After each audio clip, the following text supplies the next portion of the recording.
Cry me a perico. Adiós to a Bogotá addiction. Be it for good or for bad, nothing lasts forever. So I shouldn't be too surprised that this day has come. In fact, in my soberer, self-critical moments, I've realised that it could be a positive development for my overall health, despite the regular guilty pleasures it has given me.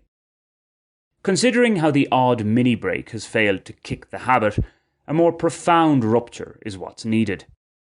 For what is a practice I would have years ago thought virtually impossible to engage in quickly became a routine in this environment. The pandemic made this arguably toxic love affair even more intense, more acute.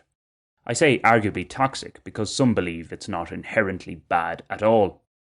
The lack of steady work and thus a regular income, plus the curtailments on movement, meant I came to have a greater dependence on this relatively cheap daily fix as an out, as escapism from mundaneness, even if it in itself is mundane. Yes, Colombia may have lifted travel restrictions months ago. In truth, bar a few strict weeks, they were never really a factor, but I've found it next to impossible to get out of my minimalist Bogotá barrio life and all associated with it. It would have been nice to step away from this particular vice on my own terms, but the reality is I simply haven't been able to. The withdrawal is being enforced, and I didn't see it coming. To be more specific, those in charge of my beloved family-run Panaderia Vicky in Bogotá's Barrio Nueva Zelandia, what I affectionately refer to as my office, are packing up.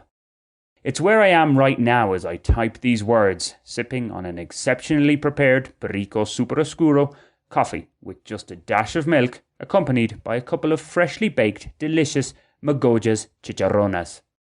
It's those latter treats, basically bun-shaped, pork-scratching-filled bread, that have been the main cause of my angst, as I explained last year.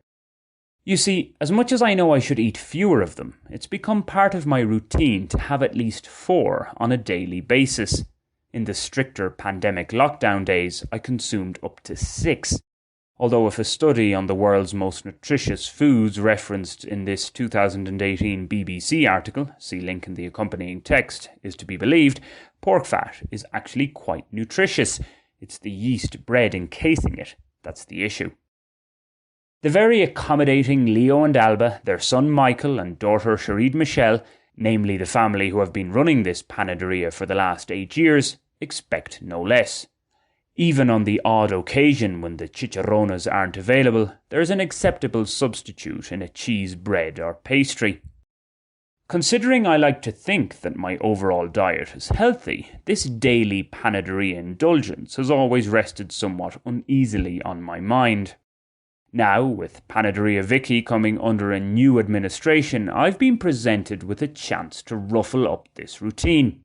Particularly so considering the place will shut for 3 weeks refurbishment.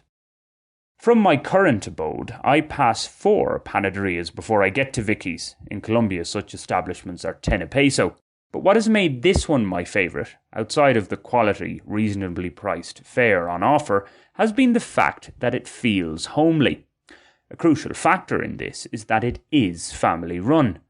Due to their constant presence and amiability, I've come to call Leo and the gang friends. My experience of many other panaderias, Giovanni's in La Perseverancia excepted, is that the staff changes all too frequently, trying, often with little success, to explain to new employees on an almost daily basis how I like my coffee becomes tiring. Inconsistency of service is something I won't tolerate for too long.